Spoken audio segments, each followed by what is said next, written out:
So when people hear that we've been traveling around the world for 5.5 years, they think we're nuts. Oops. And one of the other things that they do is they ask some questions of us. And one of the first questions that they ask is, where did you grow up? And because Audrey has an infinitely more interesting life than I will ever have, I let her go first.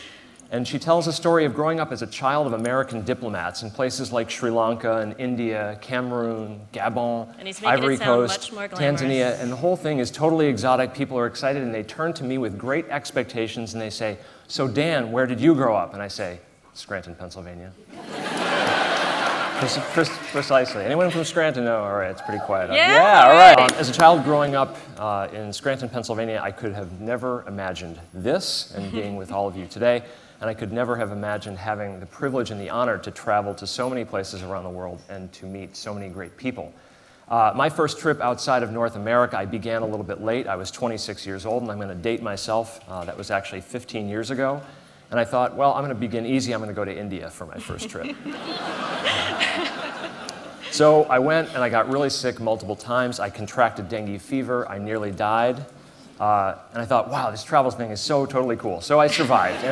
And I'm grateful that I survived, and we're both totally grateful to be with you here today to share a little bit of our story of our journey around the world, which to this point has counted over 50 million footsteps, more than 2,000 days on the road, combined 75 countries that we've managed to visit together, and I realized, Chris, we've got a long way to catch up to you, and I realize we've got a long way to catch up to many of you out there as well. Exactly 196 accusations that we are Canadian. And for my friends to the north, we'll take that as a compliment. And perhaps the statistic that I'm most proud of all, one marriage that seems, as far as I can tell, to have survived it all.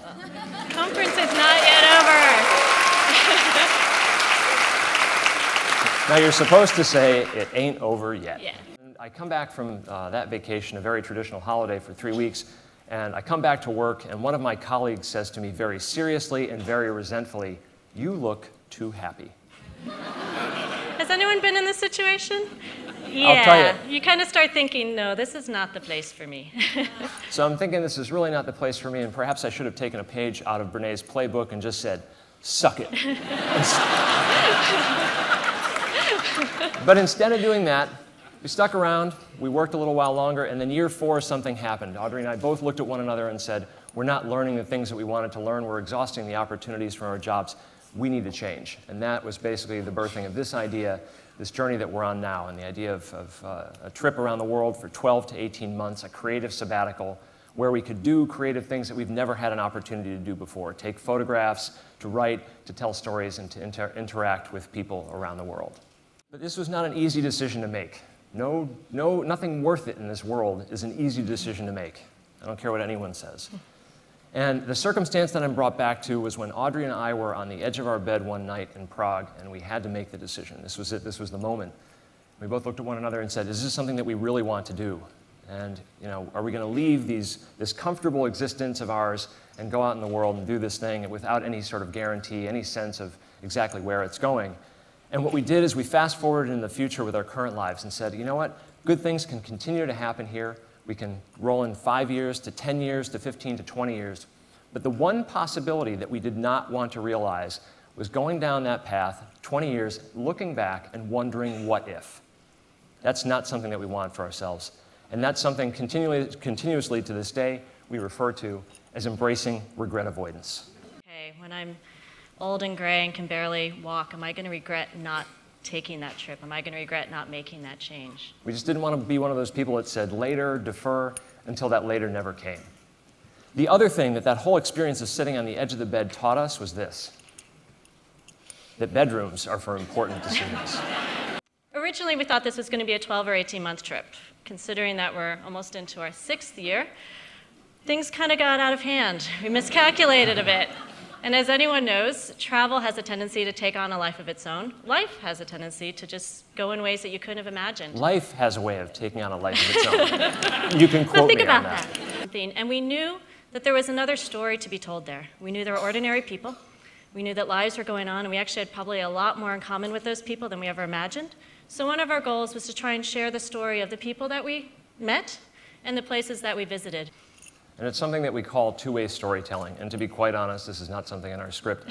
When we talk about these places, one of my personal goals, one of our personal goals, is to make sure that my country or any other country, when they read our stories, don't want to bomb that place, because those places are actually filled with real, ordinary, beautiful human beings. Yeah.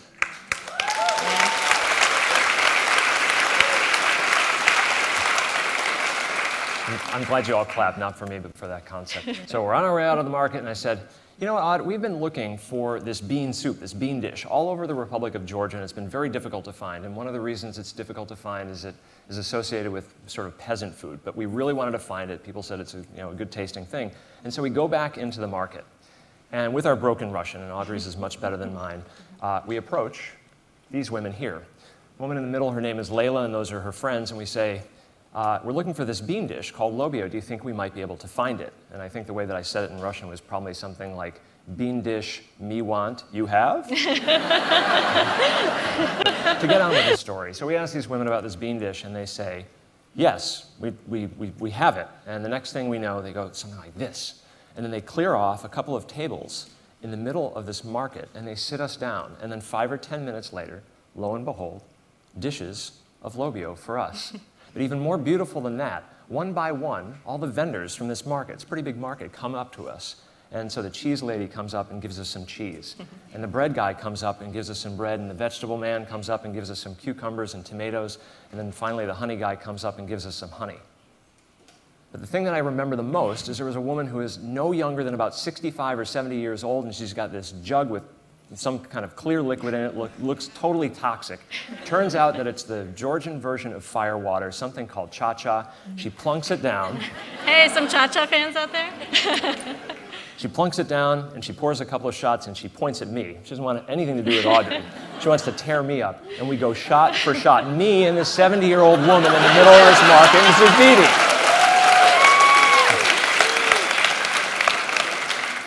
I lost. So there I am under the table. My liver will never recover from the Republic of Georgia. But the point of this story is this. There is no generosity on this earth greater than the generosity of spirit. It has nothing to do with stuff. It has nothing to do with money.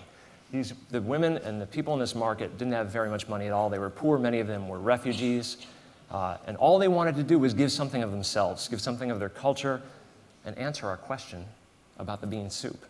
And this is a wonderful and beautiful thing, and it's something that turns out, in our experience, to be the rule rather than the exception.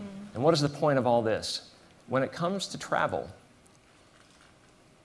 we all love a good landscape, and we all love a beautiful building, but at the end of the day, at least for us, it's all about the people. And the other thing, don't forget to ask about the bean soup. So we go out, take a train from Calcutta, north, and we end up getting picked up, going out to a village down a dirt road, late afternoon. And there's all the women and the children from the village are gathered in front of us in a semicircle. And Dan and I look at each other and we're like, oh my God. It was even more humbling than this. So we finally got the courage to get out of the car and go and face them. And not only were they waiting for us, but they were waiting to tell their stories. They were really excited, and they wanted to share what they had been doing and how they had been using these microfinance loans for their families. And so I started asking a few questions about the different businesses, and there was one woman who had started a little roadside shop, another who was working in agriculture, another who was doing homeopathic services. And they told me that about 5 years ago, they barely left the house. They didn't know any of each other, like they didn't know each other very well. And their husbands didn't trust them with money, so they had no experience handling money before. And the other thing was that several of them were illiterate, so they didn't know how to read and write. And in the course of 5 years, the microfinance program and the support network, the women's groups that they had developed, had changed all that. And so I asked one final question, which was, what is the best thing about this program? And there was a bunch of laughter and a few giggles and smiles. And finally, one woman stood up, beautiful, confident body language, and she said, we realize we don't need our husbands anymore. Now, imagine my disappointment. Now that may sound like fighting words in this room and in this country, but when you're in rural India, and this is coming from from the mouth of a young woman, there's nothing more inspiring in the whole world. So moving on, let's talk a little bit about fear. That seems to be a common thing throughout this conference. Fear and vulnerability. And also stereotypes. And I can tell you, and I think those of you who have traveled extensively would probably agree, that one of the best ways to tear down stereotypes and address fear and walk up to it and stare it right in the face is to travel, and particularly to travel to places that you fear yourself and that others, including the media, tell you to fear. And that's why we're telling this next story about Iran. Now, Iran for us was a country that we wanted to visit for many years. And last year we finally had an opportunity to go, the end of last year. But our journey to Iran, our story of Iran actually began a couple months earlier when we were in Berlin. We were subletting a flat, and I got a request from couch surfing. How many of you guys know couch surfing? And I got a request from Babak and Mirzi, and they wrote me and they said, we're an Iranian couple, we're traveling through Berlin, could we stay with you? And so of course I responded, yes. So they came over a couple days later, knocked on our door, and I'm greeting them, we're talking, and Babak is just sitting there looking at me, kind of looking at us, smiling, and I'm thinking, okay, what's wrong? Something's wrong. And so I asked, I said, is everything okay? And he said, yes. He said, you are the first Americans we've ever met before. And he went on to say, he's like, and I love listening to you because it's like the Hollywood movies. I kind of feel like I'm watching. And you look at Dan and I, like we're the furthest thing from Hollywood movies. So we asked them what they wanted for dinner, because we always like to cook for people that we host. And Dan and I are thinking Indian, Asian, some sort of Thai food. And they say, well, of course, we want American food. And so we're looking at one another thinking, American food, what's that? Yeah. Settled on refried beans and fajitas. And we're sitting there, yeah. I was going to say, we're quick and easy. But we're sitting there sharing our meal together in our little flat in Berlin. 2 Iranians, 2 Americans eating Tex-Mex together. Talk about the greatest stroke of citizen diplomacy ever. Think about it. There we were, 2 Americans with 2 Iranians, whose governments don't speak to one another, eating Tex-Mex food in Berlin. So a few months later, we go to Iran ourselves. And even though we had done our research, we had contacts in Iran who had said, don't worry, you'll be fine. When you board that plane and your boarding pass says Tehran, there's a little bit of that fear that comes back. All your family and friends going, are you crazy? What are you doing? Comes back. I'm going to take a note on that. Whenever your friends and family say that you're doing something crazy, you know it's good. Exactly. And just to add to that, it's very sweet to go and do that thing and then prove them wrong. And then if you don't prove them wrong, just hide it. Yeah. They don't need to know. But we arrived in Iran, and from day one, not only did we feel safe, not only did we feel welcome, when people on the street found out that we were American, the response was overwhelming. I mean, literally, people invited us to their homes, invited us to tea, gave us hugs, gave us gifts. Never in a million years would I thought that I would feel most like a rock star than in Iran, and that's how it was. And the more we travel, the more we realize that people are able to separate actions of government and actions of people. And Iran was a great example of this. So we go to Iran, we go to the northern part, and we go to Babak and Mirzi's hometown. And we decided, because we're Americans, we actually had to have a guide with us. So we had to be kind of clever to ditch the guide to go meet up with our friends. So we managed to do that, and Babak picks us up around the corner from the hotel that we're running out of. It was this silly clandestine meeting just to go and eat. Yeah. And of course, Babak says, what do you want? And Dan says, well, anything but kebabs. And so what comes out but like a 500-pound pile of meat? But this is kind of where the story comes full circle with, here we were, we met in Berlin. We had a meal there. We came to Iran, had a meal there. I'm hoping that the next meal we have together will be in America. But it really is about these human connections that go beyond borders, that go beyond politics. So for our last story, we take you to the continent of Africa. And I'm almost afraid to ask this. How many of you have climbed Mount Kilimanjaro? Oh, okay, it's not so bad. Yeah. A hand. How many of you would like to climb Mount Kilimanjaro? All right, maybe I'll change that today. And how many of you think to yourselves, I will never step foot anywhere near that mountain? That's okay. Okay, so our next story is about climbing Mount Kilimanjaro, and I'm going to cut to the chase because it takes a couple days, but the memory that's emblazoned in my brain is of that last day, the summit day, on the way to the top. You know what of we're talking Mount about. I hear Kilimanjaro. giggling up here. I'm hearing some laughing. You know, your blood's curdling for those of you who've been there. So what they do is they put you to sleep for a couple of hours, and you can't sleep anyway because the air is way too thin. There are 5 of us. It's me, Audrey, another couple, and another woman. And they yank us out of bed, and we go outside, and it's midnight. We've had all of 2 hours of sleep, eaten some oatmeal or something like that. It's freezing cold. It's dark. I've got about 7 layers on. I think Audrey has like 13 layers on. I just kind of go. And we set off up to the summit. And we go up through switchbacks and boulders and all this scree, and it's freezing cold, and it is pitch dark, and it is something of misery. I have never exerted so much effort and walked while sleeping and dreaming at the same time. And about 2.5 hours into this journey, one of the women in our group, Jo, literally drops and begins crying and says, I can't go any further. I can't do this. And you know, I think both Audrey and I felt with every bone in our body and every blood cell in our body. We could sympathize and empathize with that feeling, and we wanted to fall down in that middle of the mountain and be there with her.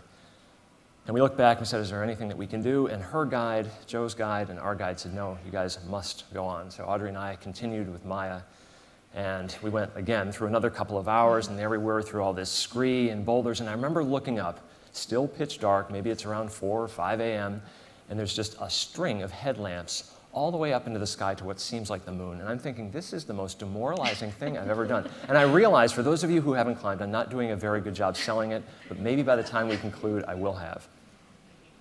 And so we go a couple more hours, and we get a little bit of light at the end of the tunnel. We end at a point called Gilman Point, which is about 2 hours just below the summit. And Maya, this young woman from Finland, turns around, and she begins crying.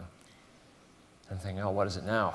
And she turns around and she said, I haven't been able to say this the last couple of days, but my father died last week.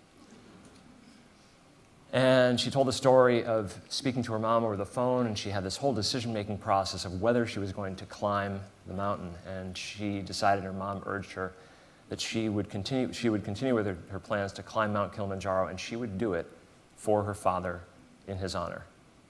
Yeah, it was very sad. And I'll tell you, at that moment, a couple of things sort of flashed through my head. In a situation like that, you're thinking you're the only person in the world who is going through this. Or you're the only person in the universe. And I'll tell you, when a situation like that happens, the world turns around and shows you the light in the most interesting of ways.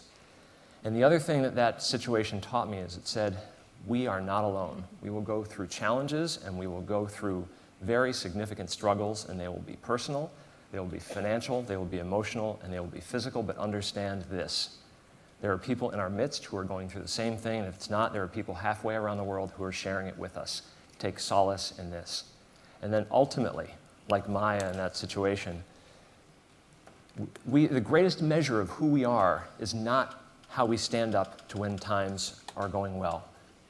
The greatest measure of who we are is how we respond to when things become difficult and the chips are down.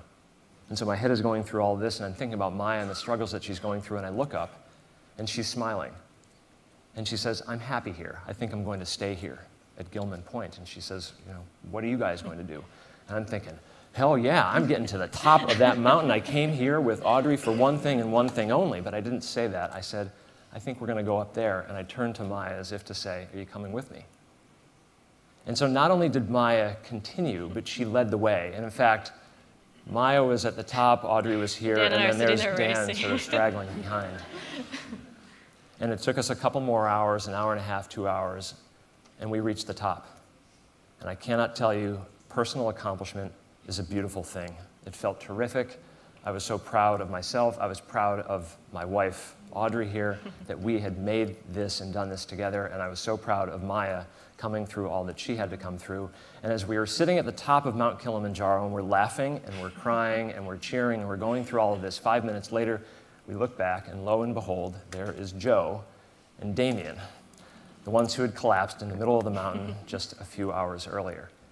And what this taught me was, personal accomplishment is a beautiful thing, but shared accomplishment is something truly sublime. And there we were at the top of Mount Kilimanjaro, and it was this wonderful experience. And so you're probably thinking, good God, Dan and Audrey, you have boil the ocean of all of your travel stories, right, and all of your travel experiences into a couple of nice little vignettes about some good people around the world, and you've told us about how you climbed a mountain. So what of all of this? What have you learned, and what does it have to do with me? And I guess I take away this. Perhaps we can aim to come through our experiences not only aiming to be something different or somebody different, but somebody better, something more. And to understand that the connections that we all share in this room, in this world, are much deeper than we can ever imagine, and they run much deeper than our social networks. And that ultimately this life, gosh, it is such a privilege. It is really such a privilege. That this life is ultimately a human exercise. So whether you're going up the mountain or you're crossing the desert, you are launching your first blog, your 10th ebook, you're going halfway around the world, or you're going just halfway around the block. Perhaps if we aim to bring out the best in one another, we can all make it to the summit. Thank you.